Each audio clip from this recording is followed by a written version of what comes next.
আমাদেরকে পুলিশ তুলে নিয়ে গিয়ে প্রিজন ভ্যানে করে থানায় নিয়ে যাচ্ছে। আমরা পুলিশের সিপি জয়েন্ট সিপিকে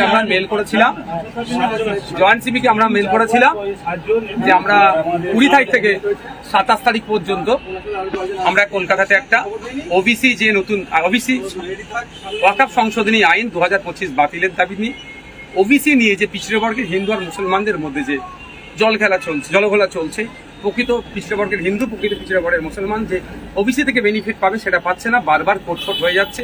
এটা এই দুরবস্থার অবসান ঘটানোর জন্য। আর ফেক ST SC সার্টিফিকেটের রমরমা সারা পশ্চিমবাংলায় 1 কোটি আদিবাসী নাই, কিন্তু 1.5 কোটি ফেক সার্টিফিকেট হয়ে গেছে। মানে কত fake ST SC certificate, Rahman title, Das title, Banerjee title, ST কোটায় চাকরি করছে। এই অর্থাৎ ফেক ST SC সার্টিফিকেট বাতিল করতে হবে এই দাবি নিয়ে। আর পরিযায়ী শ্রমিকরা ভিন্ন রাজ্যে যেভাবে আক্রান্ত হচ্ছে এটা বন্ধের দাবি নিয়ে। এবং পরিশেষে যেটা গুরুত্বপূর্ণ বিষয়, আজকে নাগরিকরা SIR নিয়ে আতঙ্কিত। বিহারে আমরা দেখলাম জ্যান্ত মানুষকে, জীবিত মানুষকে মৃত দেখিয়ে ভোটার লিস্ট থেকে নাম কেটে দিচ্ছে।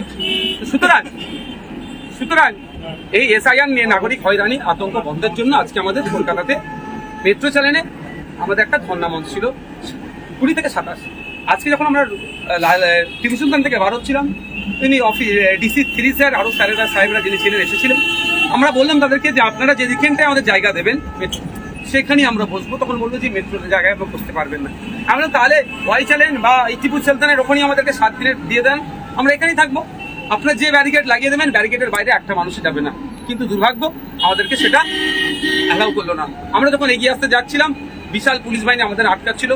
পুলিশের ড্রেস পরে যারা ছিল আমাদের সাথে কেউ একটা খারাপ আচরণ করেনি, কিন্তু সিভিলে যারা ছিল পুলিশের মধ্যে থেকে আমাদের প্রচুর কর্মীকে মারধর করেছে। আমাকে হলুদ শার্ট পরে, সম্ভবত হলুদ টি শার্ট পরেছিল, হাতে কি ছিল জানি না, এখানে একটা ঘুষি মেরেছে প্রচন্ড জোরে ঘুষি মেরেছে, প্রচন্ড জোরে ঘুষি মেরেছে। আমি এখনো ব্যথা পেয়েছি।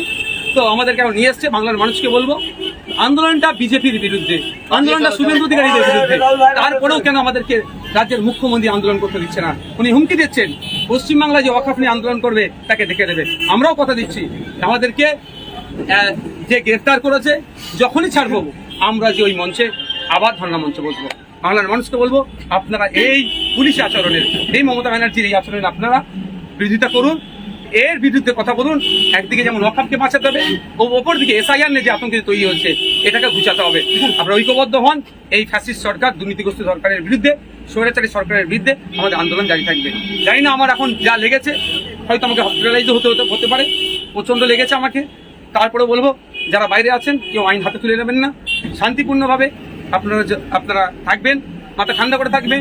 এই লড়াই একদিনের লড়াই নয়, এই লড়াই দীর্ঘ লড়াই হবে।